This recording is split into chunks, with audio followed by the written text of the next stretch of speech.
बचेज। This beautiful poem is written by the American poet Robert Frost. आइए start करते हैं, देखते हैं इस पोएम को line to line. When I see birches bend to left and right across the lines of straighter darker trees. When I see बचेज, जब मैं बचेज को देखता हूँ। बच is the name of tree. ये बहुत ही नाजुक पत्तों वाला ऐसा दरख्त है जो कि सर्द और ठंडे इलाके में पाया जाता है। तो पोएट यहाँ बचेज ट्री और उसकी टहनियों को झुके हुए देखता है। बेंड मीन झुका हुआ, टू लेफ्ट एंड राइट के बचेज ट्री दाएं बाएं झुके हुए हैं, जबकि उनके साथ ही across the lines of straighter darker trees, और उनके साथ सीधे, इनसे ज़्यादा सीधे और घने दरख्तों की कतार है। उनके क्रॉस वो कुछ झुके हुए दरख्तों को देखता है। I like to think some boy has been swinging them. I like to think, मुझे ऐसा लगता है, मैं ये सोचता हूँ, some boy has been swinging them, के कोई बच्चा, एक लड़का इन पर झूलता रहा है, झूलता रह चुका है। But swinging does not bend them down to stay as ice storm do. But swinging, लेकिन ऐसा झूलना, does not bend them down to stay, उनको इस तरह से नहीं झुका देता कि वो वहाँ पर ठहर जाएं। To stay as ice storm do, जैसा कि कोई बर्फानी तूफान कर सकता है। अब शायर अपने इस ख्याल को मुस्तरद करते हुए ये सोचता है कि किसी बच्चे का इस दरख्तों पर झूलना उन्हें इस तरह से नहीं झुका सकता कि टू स्टे, कि वो वहीं पे रुक जाएं, एज आई स्टॉर्म्स डू, जैसा कि आई स्टॉर्म किया करते हैं। यानी कि उसे ऐसा लगता है कि बर्फानी तूफान दरख्तों को झुका सकता है, लेकिन किसी बच्चे का झूलना इन दरख्तों को इस तरह से नहीं बेंड कर सकता कि वो वहीं ठहर जाएं। Often you must have seen them, और जैसा कि आपने अक्सर देखा होगा। Loaded with ice a Sunny winter morning after a rain, यहाँ चूंकि विंटर मॉर्निंग का जिक्र किया गया है तो रेन से मुराद वही आइस स्टॉर्म यानी कि बर्फ़ का तूफान है। विंटर सीजन में पड़ने वाली बर्फ़ जो कि इन दरख्तों को लोड करती है, ये लोडेड विद आइस, के ये जब बर्फ़ से ढके हुए हैं। अ सन्नी विंटर मॉर्निंग, कि आप एक सर्दियों की सुबह जबकि सूरज निकलता है, उस सूरज की रोशनी में आप देख सकते हैं। They click upon themselves as the breeze rises, और जब हवा कदरे जोर से चलती है, they click upon themselves mean के वो क्रैक होने और गिरने लगते हैं। And turn many coloured as the stir cracks and crazes their enamel. And turn many coloured, और ये बहुत से रंगों में बदल जाते हैं। मीन के रेज ऑफ सन, सूरज की रोशनी इन्हें बहुत से रंगों में तब्दील कर देती है। As the stir cracks and crazes, enamel से मुराद बर्फ की वो लेयर जो कि इन दरख्तों और टहनियों पर जमी हुई है, जब यह टूटने और क्रैक होने लगती है और सूरज की शुआओं से बहुत से रंगों में तब्दील हो जाती है। सून द सन्स वार्मथ, और जल्द ही सूरज की गर्मी, makes them shed crystal shells, सूरज की रोशनी में ये मेल्ट होते हुए ऐसे दिखाई देते हैं जैसे ये क्रिस्टल्स में तब्दील हो चुके हैं और गिरने लगते हैं। Shattering and avalanching on the snow crust. Shattering and avalanching, shattering टूटते हुए, एंड एवालांचिंग और ढेर में तब्दील होते हुए। ये जब टूट के गिरते हैं और बहुत बड़े ढेर में तब्दील हो जाते हैं। On the snow crust, there is snow on the ground, चूंकि जमीन पर भी बर्फ है तो इसको स्नो क्रस्ट कहा गया है। क्रिस्टल्स की फॉर्म में गिरने वाली ये बर्फ एक ढेर में तब्दील होती हुई नीचे गिरती है, स्नो क्रस्ट पर एक ढेर बना देते हैं। So heaps of broken glass to sweep away, you would think the inner dome of heaven had fallen. कि सच हीप ऑफ ब्रोकन गिलास, ये क्रिस्टल्स को गिलास कहता है कि ये ऐसे दिखाई देते हैं जैसा ये टूटे हुए शीशे के टुकड़े हैं। ब्रोकन गिलास मीन टूटा हुआ शीशा। सच हीप, हीप कहा जाता है ढेर को, कि एक बहुत बड़ा ढेर ऑफ ब्रोकन गिलास, टूटे हुए शीशे का। ऐसा दिखाई देता है कि टूटे हुए शीशे की बहुत सी किरचियां एक ढेर की तरह से जमा है। You would think the inner dome of heaven had fallen, ऐसा लगता है कि जैसे आसमान के गुंबद का अंदरूनी हिस्सा टूट कर गिर गया है।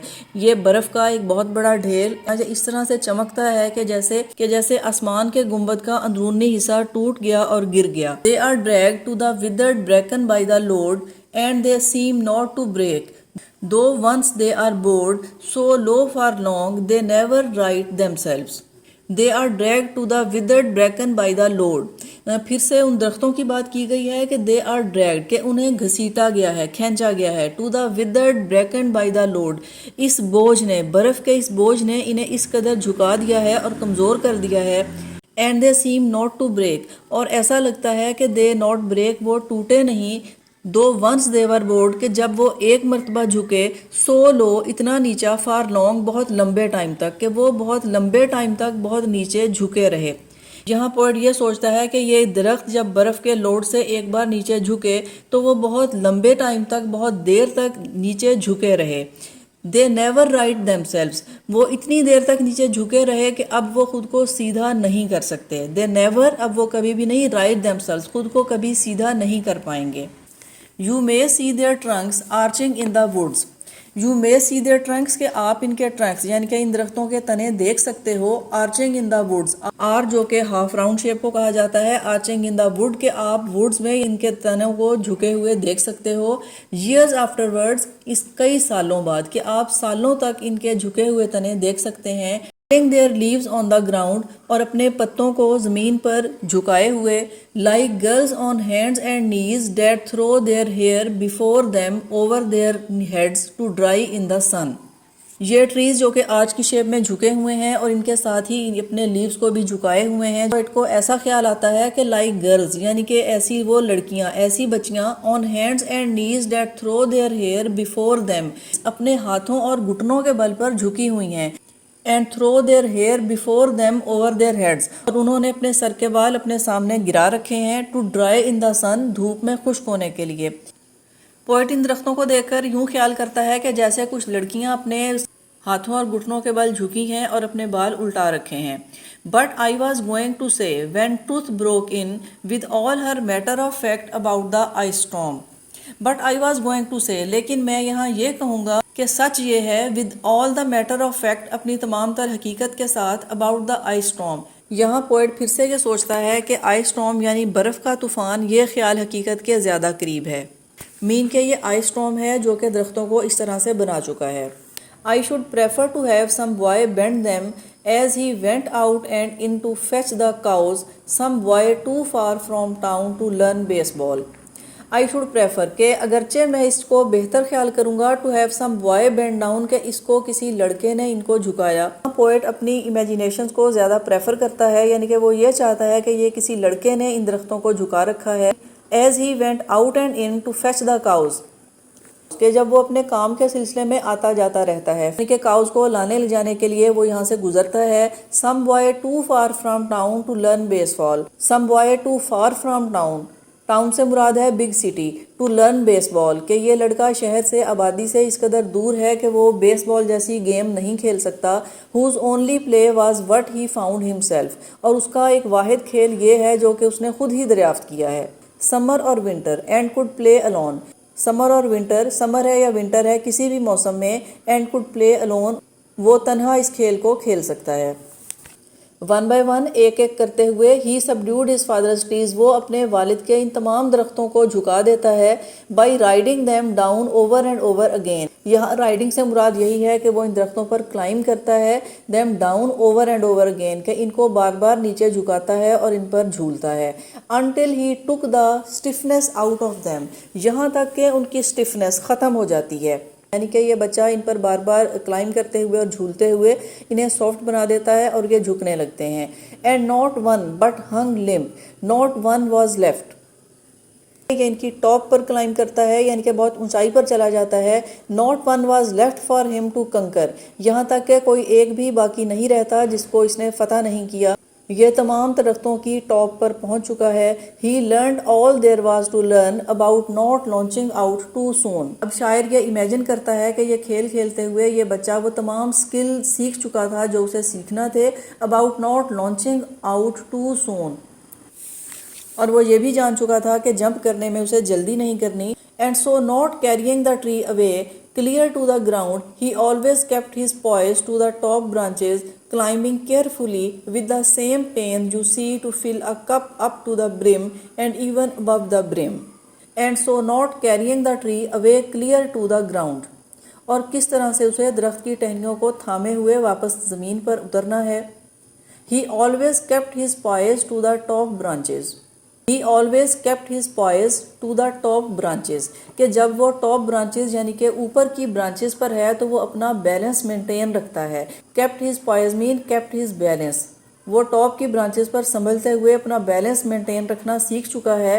क्लाइंबिंग केयरफुली, बहुत ही एहतियात से क्लाइंब करना।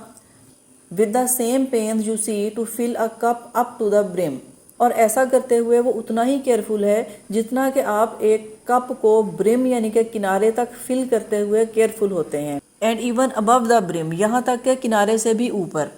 पोएट इन इमेजिनेशंस को बयान करते हुए इनफैक्ट एक इमेजिनेटिव वर्ल्ड की बात करता है। पोएट रीडर को ये बताना चाहता है कि we need to maintain a balance between fascination, imagination and realities of life. In fact the swinging, ये झूलना, it is a swing between fascination and realities. The top branches of birches, ये बुलंद टहनियाँ, in fact they move away from the ground and ground symbolises this world and world of reality. One who is adept in this swinging learns to maintain a balance between these two worlds, the world of imagination and world of reality. Then he flung outward, feet first, with a switch, kicking his way down through the air to the ground. Then he flung outward, और फिर वो बाहर की तरफ झूलता है, fleet first with a swish, और एक swish की आवाज़ के साथ वो अपने कदमों को पहले रखता है। Kicking his way down through the air to the ground, और इस तरह से वो हवा से, और इस तरह kicking his way down through the air to the ground, kicking his way down अपना नीचे यानी कि वापसी का रास्ता, through the air to the ground वो हवा से ज़मीन पर उतरता है। So was I once myself a swinger of bitches। Poet अपनी मेमोरी बयान करते हुए कहता है उसे याद है कि वो कभी खुद भी ब्रिचेस का स्विंगर रह चुका है, यानी कि वो भी इन टहनियों पर झूलता रहा है। And so I dream of going back to be, it is when I am weary of consideration। तो यहाँ से हम समझ सकते हैं कि अपनी मेमोरी को, पास्ट को याद करते हुए he has been a swinger of bitches, कि वो खुद भी ब्रिचेस का एक स्विंगर रह चुका है। अब इन झुके हुए ब्रिचेस को, दरख्त को देखते हुए वो अपनी मेमोरीज को याद करता है और वो ये ख्वाहिश करता है कि मैं फिर से उस वक्त में वापस चला जाऊँ, यानी कि मैं फिर से स्विंग करने लगूँ। It is when I am very of consideration, और ये उस वक्त है जब मैं यहाँ की कंसिडरेशन से थक चुका हूँ। वेरी मीन थक जाना, and consideration mean world of reality, this ground, कि मैं जब इस रियलिटी की वर्ल्ड से थक चुका हूँ तो मैं ये चाहता हूँ कि मैं इन ब्रिजेस पर झूलने लगूँ और झूलते हुए इस ग्राउंड से कुछ दूर चला जाऊँ। To make a respite he wants that he should swing on this birches, and life is too much like a pathless wood where your face burns and tickles with the cobwebs broken across it and one eye is weeping। And life is too much like a pathless would, कि ज़िंदगी एक pathless would की जानिब है, एक ऐसा जंगल जिसमें कोई रास्ता नहीं है। Where your face burns and tickles with the cobwebs, where your face burns and tickles, where your face, कि जहाँ आपका फेस, आपका चेहरा, बर्न्स एंड टिकल्स, तकलीफ महसूस करता है, विद द कॉबवेब्स, मकड़ी के जाले। यहाँ कॉबवेब सिंबलाइज करते हैं ज़िंदगी की मुश्किलात को, hurdles and difficulties. Broken across it, के जब हम यहाँ से गुजरते हैं और तकलीफ महसूस करते हैं। And one eye is weeping from a twig's having lashed across it upon, lashed across it open, lash जो कि आंखों की पलकों को कहा जाता है, यहाँ लैश्ड अक्रॉस इट ओपन से मुराद यही है कि खुली आंखें। इन तमाम तकलीफ़ों से गुजरते हुए हमारी खुली आंखें नमी से भर जाती हैं, जो कि आंसू की तरह से दिखाई देती हैं। I would like to get away from earth a while and then come back to it and begin over. I would like to get away, कि मैं दूर जाना चाहूँगा, फ्रॉम अर्थ, ज़मीन से, अ वाइल, थोड़ी देर के लिए। यहाँ पोएट कहता है कि मैं कुछ देर के लिए इस ज़मीन से दूर जाना पसंद करूँगा। अब पोएट फॉर एवर यहाँ से नहीं जाना चाहता, बल्कि अवाइल का जिक्र करता है। यहाँ से हम यही मुराद ले सकते हैं कि he want to take break, he want to take rest, he needs a respite, can swing for some time, he may leave this ground for a while, but he have to come back on this world because he cannot move away from the realities of this life. His life is on this earth and he has to face all the difficulties and challenges of this life. Next lines. May no fate willfully misunderstand me and half grant what I wish and snatch me away. Poet ऐसा नहीं चाहता कि उसे यहाँ से ले जाया जाए और वो वापस ना आए। And half grant what I wish and snatch me away not to return. May no fate mean extraordinary power, divine power। Poet ऐसा नहीं चाहता कि उसे यहाँ से दूर ले जाया जाए, इतना दूर ले जाया जाए और फिर वो वापस ना आ सके। Earth is the right place for love, I do not know where it is likely to go better. Again poet says that earth is the right place for love, ज़मीन बेहतरीन जगह है, सही जगह है, फॉर लव, लव मोहब्बत के लिए। आई डू नॉट नो, मैं नहीं जानता, where it is likely to go better, कि कहाँ जाना बेहतर है। यहाँ पोएट हमें ये इंडिकेशन देता है कि love can make this world the best place to live. मोहब्बत के लिए ये ज़मीन बेहतरीन जगह है, इससे बेहतर जगह मैं दूसरी नहीं जानता। because he does not know any other world.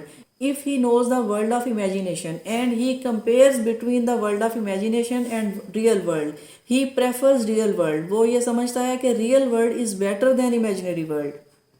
रहने और मोहब्बत करने के लिए earth is the best place.